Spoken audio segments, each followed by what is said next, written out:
Well, as Judy has said, the icing is about to be served.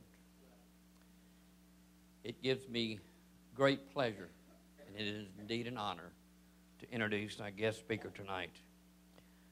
We've been kind of business friends for many years, and over the last 2 years, Mike and I have got to really got to know each other, and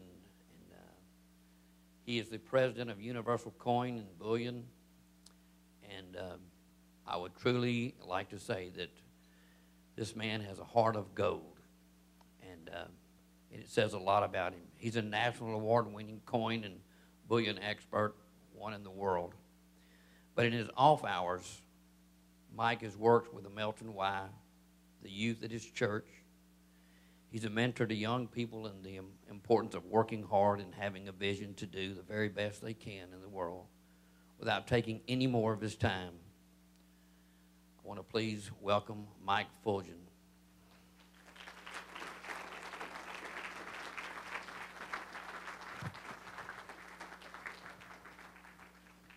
Well, it's a privilege to be here with all the volunteers who are truly heroes out here. To all of you here, the Salvation Army, you're truly special.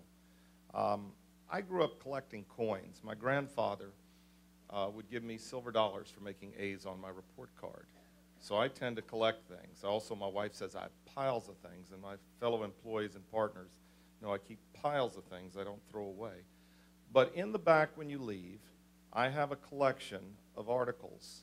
They range from a poem from from Mother Teresa, to a poem read at my father's eulogy by the city attorney, to a story on how coins are put in the Army kettles. You may have heard of the gold coins going in the kettles, and I'll be mentioning that a little bit.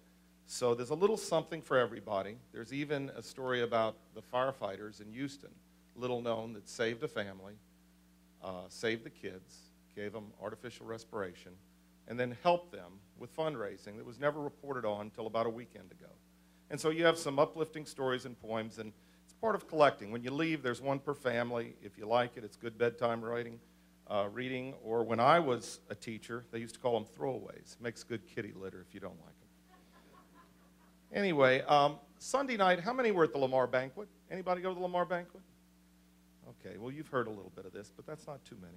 I had the privilege to sit next to James Gamble, 4-time state champion, fine gentleman, married 53 years. And he was talking about growing up in the Watts neighborhood of Los Angeles. Now, that's a real rough neighborhood. And he said, what's really hard is when you're 10 years old and your dad's getting you up to do your chores, clean your room in the morning at about 6 a.m., you go to school, you come home, and then you got to sell newspapers for the family. But you don't just have to sell newspapers. That was the easy part. You got to figure out how to get to your boss with the money and not get beat up. You got to be fast and you got to be smart. But what we're talking about tonight isn't hard compared to what James Gamble grew up with.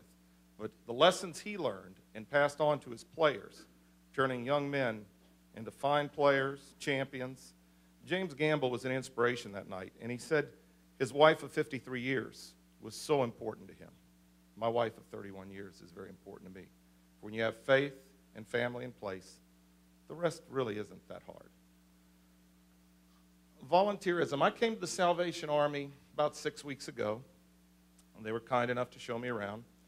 And we got to the food, and I learned they passed out about 150 to 200 meals every day to people who need a hot meal.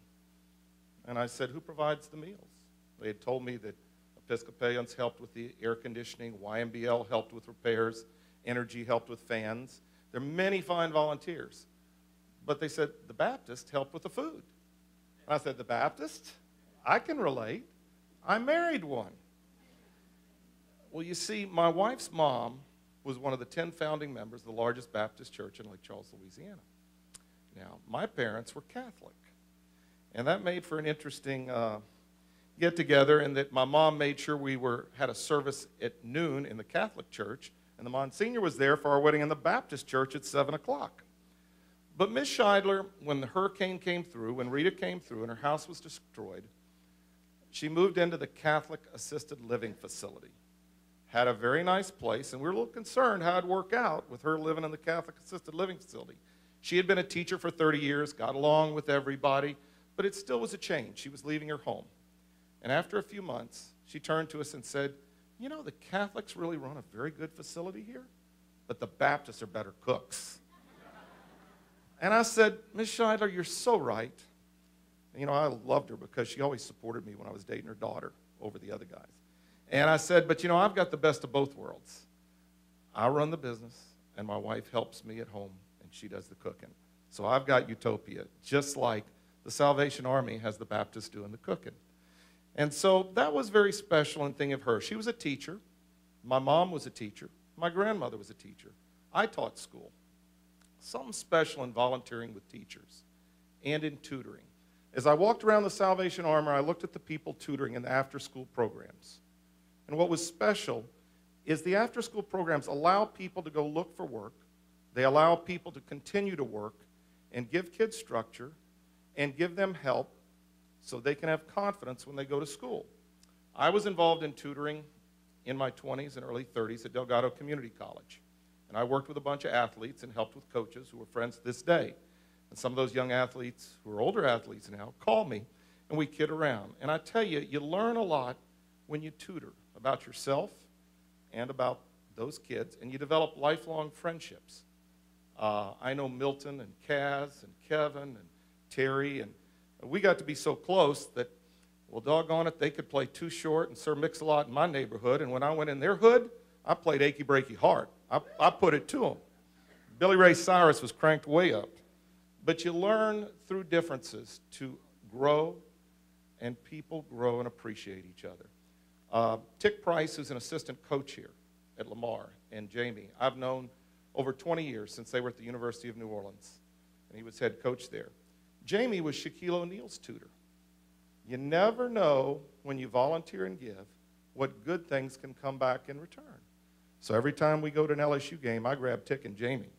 And my son didn't believe it, but Shaq comes by and gives Jamie the biggest hug and gives me an autograph. But if you ever go to a ball game and you see Tick and Jamie, or if you're at a Houston Rockets game and Jamie's there, you can be assured Shaquille O'Neal's going to come hug his favorite tutor. Because at LSU, she was very important to him, and he was very important to her.